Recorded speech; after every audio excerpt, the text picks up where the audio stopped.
It seems like that the people from all over the place in Canada, if they get into condition that they look like they can just, how do you say, export them to Vancouver downtown east side, they do that. Even from Toronto and some other area they're coming. You find, in what I heard and what I know, is you find more people from abroad and downtown east side or in Vancouver than you probably find in other areas of Canada. Mm-hmm. But anyhow, I think it is important to understand how to deal with them. So I think a good indicator is the police report from 2007, the VPD report. They published a survey on the emergency calls called Lost in Translation. Yes. And I read that. It's an interesting paper. I think we have to applaud them for good work. And they're going to publish an update very soon. And the interesting result was that 1/3 of all emergency calls all over Vancouver were related to people with mental challenges and addiction, and about 50% in the downtown east side. So, but that shows you actually that the problem is bigger than just the downtown east side. And I think we need to consider and to think about appropriate early intervention. We need to think about how to deal with mentally challenged adolescents and young adults. And we need to provide people that are in a chronic condition already, to provide them with good care, with appropriate care. So they have problems in all dimensions of health. They also are physically ill, they are mentally ill, they are polysubstance users and severely traumatized. So if you're not addressing more or less the complex picture that support the whole human, then you won't be successful even with the treatment of HIV and care. Yes. So you mentioned about providing the housing, proper housing, mm-hmm. and also taking care of the mental illness and the addiction, mm-hmm. With whatever it's required. What else need to add to that, make it complete, caring, and ending poverty over there? What I already stated, I say you need, from a support perspective, and that's my area of expertise, you need to build a continuum of care. That means you need to provide appropriate care according to the different level of needs. And if you, for instance, if we are going to implement something like early intervention projects, like we did for schizophrenia, for street entrenched youth, then that would mean also to think about proper education, reintegration into the workforce. So you need some need-adapted treatment approach. And safe housing for sure is a first step, because getting healthcare, going to work, going to school or whatever, all this is not going to work if you don't have a home and so a place to go to and an address and a healthcare card to get the support you need, right? Do you believe that to do a true care for these people, that can take them to the position that they can be productive in efficient way? That's related to two factors. So I think some of the people, for instance, we see in the Burnaby Center, but also on the street in the downtown east side, they need ongoing support probably for the rest of their life. But also with this ongoing support, probably they could live a much better life. They could also be productive to a certain extent. And some people could be reintegrated fully into society. I'll give you an example. For instance, a large subgroup of people living in the downtown east side or coming to us from the whole province has a significant problem with cognitive impairment because of traumatic brain injury. So a lot of clients in Burnaby, for instance, I think it's about 2/3, had an experience with a traumatic brain injury.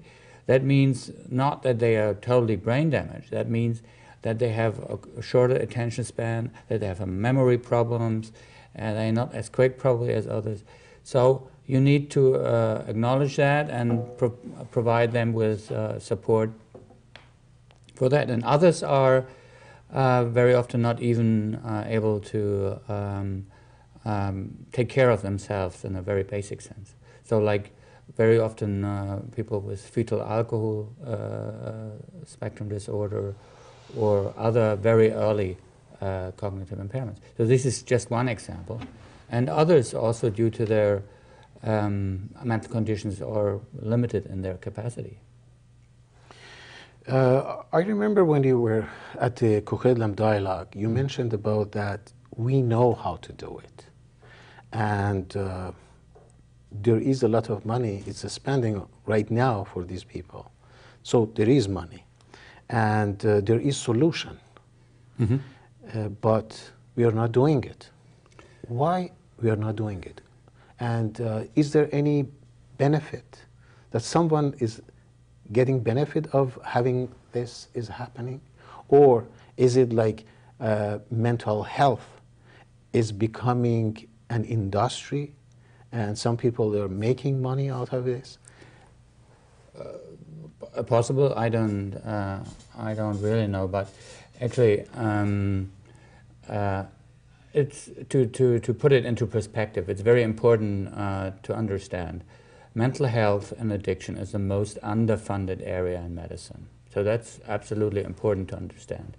It's good for about 25% of the burden of disease. That means disability-adjusted life years related to a certain health condition. So it's 25% of the burden of disease, and less than 5% of the resources are dedicated in this area, and probably also a relatively small number of research resources. That's important. So it's a lack of capacity, and in some areas is also, especially the treatment of addiction, is highly polarized, and there's a lot of ideology in play. Because everyone has an opinion how to treat addiction. Why don't they just stop and moral weakness and overcome it? They see it as a behavioral issue and not as a brain disease. And there's also important to state that addiction is and mental illness is treatable, is as treatable as any other chronic condition. If you compare, for instance, what we say compliance with treatment regimes among addicts and about asthma or diabetes clients, actually the asthma or diabetes clients very often are worse. They're not sticking to what the doctor is saying. In the treatment of addiction, due to a lack of capacity, due to a lack of trained and skilled staff, due to also a continuum of care, what you find that people have to wait for detox. They have to wait to get in a substitution program. They have to wait a long time to get in a residential care or a specialized treatment program, or to see a psychiatrist, and then they relapse and things starting over again. So this is very crucial. What we found is also it takes a really long time for people from their first symptoms to first attention and treatment. It's on average over 10 years. So before people first withdraw symptoms and first treatment. And only a very, very small minority of clients actually see a specialist. That's probably also a group around 10 to 20%. So this is, that shows actually we have effective interventions.